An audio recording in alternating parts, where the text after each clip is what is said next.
라방스 조변. 여러분 안녕하세요. 네, 반갑습니다. 네, 여러분 안녕하세요. 네, 반갑습니다. 오늘 제 옆에는 뉴페이스 김성현 변호사 자리했는데요. 김 변호사 본인 소개 해드릴까요? 네, 안녕하세요. 신세계로의 김성현 변호사라고 합니다. 지금 가장 최근에 제가 합류를 하게 됐고요. 처음 만나게 돼서 반갑습니다. 안녕하세요. 네, 김성현 변호사도 오늘 라방이 처음이어가지고 약간 긴장을 하고 있는데 긴장하지 말라고 제가 김성현 변호사가 좋아하는 초코 케이크를 준비를 했습니다. 그죠? 초코 케이크와 코코아. 여러분 지금 안 보이시는데 코코아도 준비가 돼 있거든요. 그리고 저희 이번 주에 신세계로에서는 유튜브 촬영이 있었어요.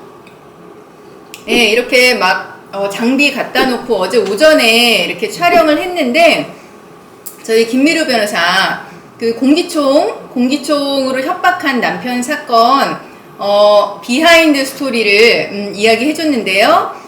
저는 재밌게 촬영했습니다. 여러분도 유튜브에서 재미있게 보셨으면 좋겠고요. 그리고 또 저희 류현주 변호사 실눈캐 변호사죠. 빨간 마카로 공포에 낙서를 했던 그 사건의 비하인드 스토리도 역시 이제 저희가 유튜브로 올라갑니다. 저희 미니 등신되는 작가님이 저희 유튜브 촬영하는데 옆에 놓고 촬영하라고 만들어주셨고요. 그리고 저희 송미정 변호사, 이제 썬캣 변호사죠. 저희 송미정 변호사, 썬캣 변호사인데 증인으로 남편이 나와서 나는 불륜남이다 막 외친 사건의 비하인드 스토리, 그 스토리와 이제 깻잎까지 연결되는 이제 저희가 재밌는 토크를 했는데 여러분 유튜브 들어오시면 이제 앞으로 올라갈 겁니다. 그리고 저희 조윤용 변호사, 이제 고양이 집사 변호사도 이제 같이 유튜브 촬영을 했어요. 그래서 녹음 10시간 이제 들은 그 사건의 비하인드 스토리 저희가 이야기 드릴 겁니다. 저희 오늘 스토리에 올라온 질문들, 스토리에 질문이 많이 올라왔어요. 한번 저희가 질문들 보고 답변을 드리면요. 집중이 안 될 땐 주로 어떻게 집중력을 올리시나요? 라고 하셨는데, 전 집중이 안 될 때는 그냥 계속해요. 그냥 될 때까지. 이게 공부에 국한된 거라면은 그냥 딴 시간을 허비하지 않고 그냥 계속 공부하는 편입니다. 여러분, 공부에는 왕도가 없습니다. 집중 안 된다고 돌아다니고, 이제, 집중 안 된다고 케이크 먹고 이러면 이제 공부를 잘할 수 없다는, 너무나, 교과서적인 대답인데, 근데 공부에는 왕도가 없어요. 집중이 될 때까지 앉아서 공부를 한다. 그렇죠. 이런 답이었습니다. 그렇습니다. 그리고 이제 스토리에 올라온 질문 중에요.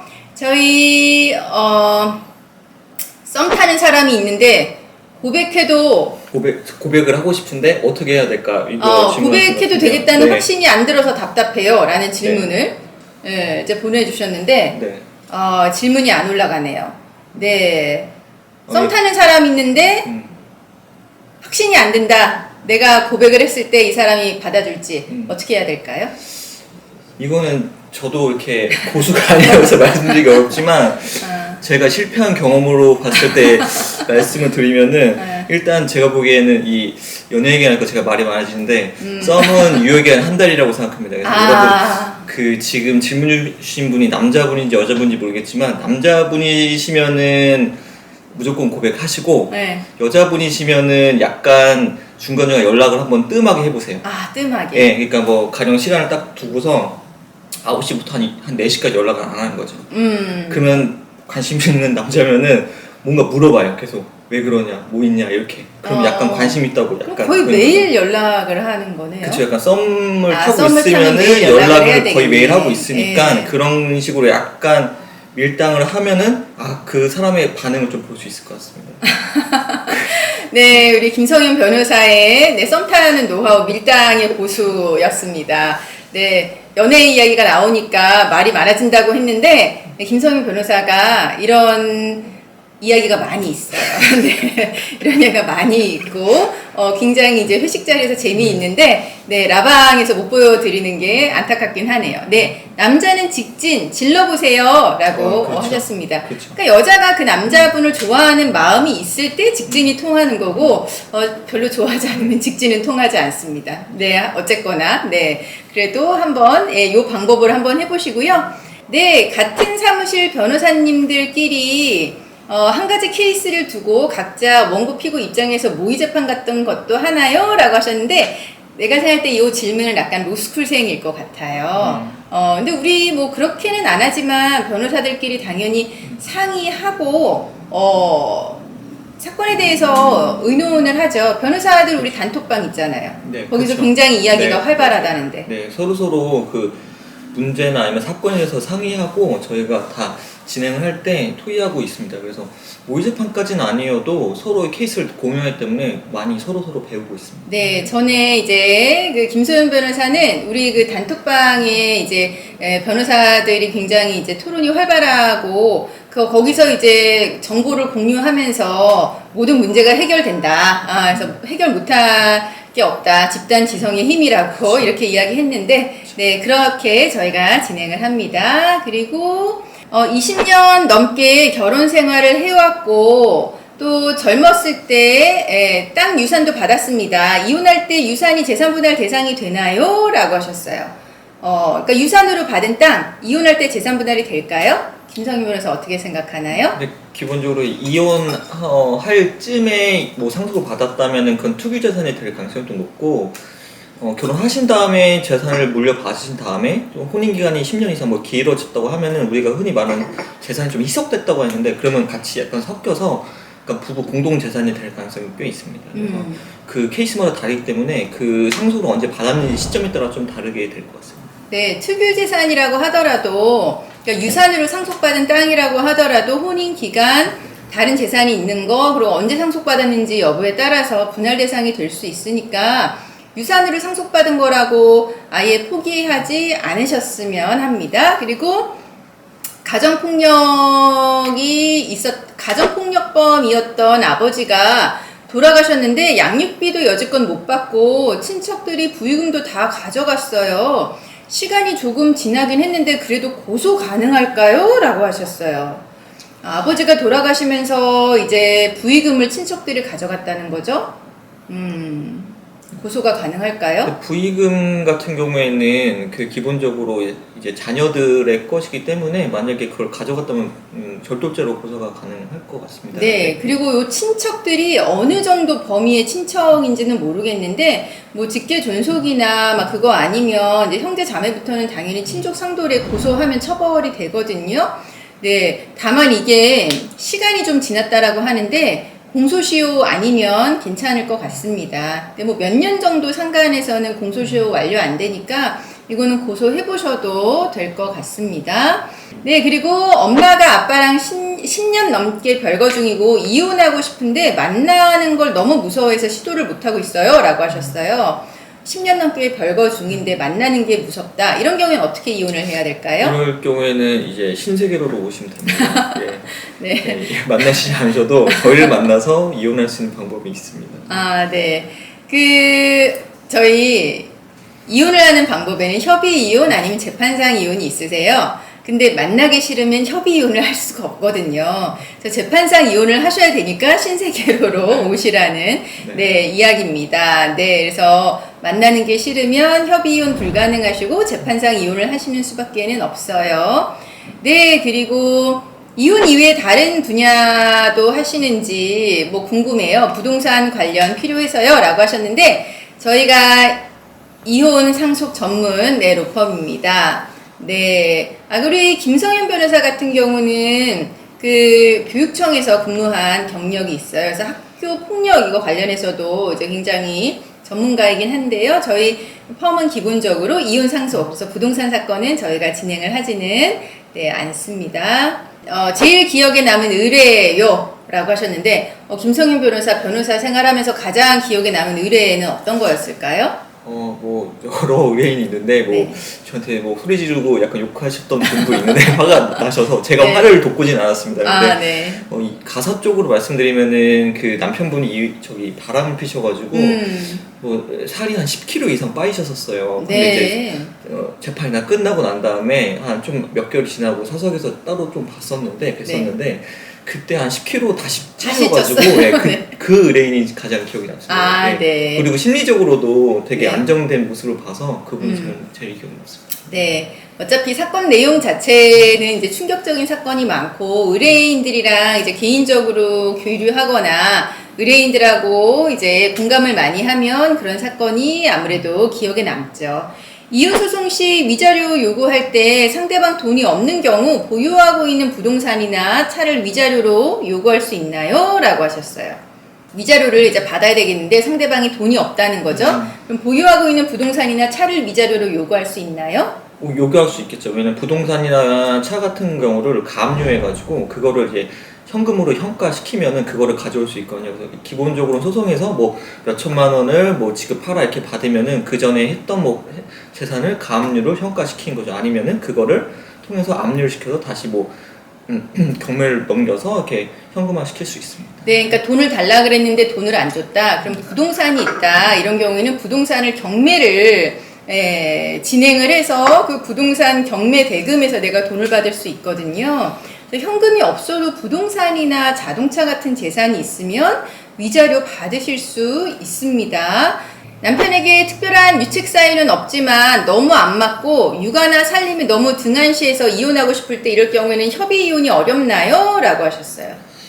사실 그럴 경우에는 이제 남편분의 의사가 중요하긴 한데 남편분이 이제 이혼을 못하겠다. 그러면 이제 재판상으로 넘어가셔야 되고 그럼 아까 대표님께서 말씀하셨던 것처럼 신세계로 오셔야 됩니다.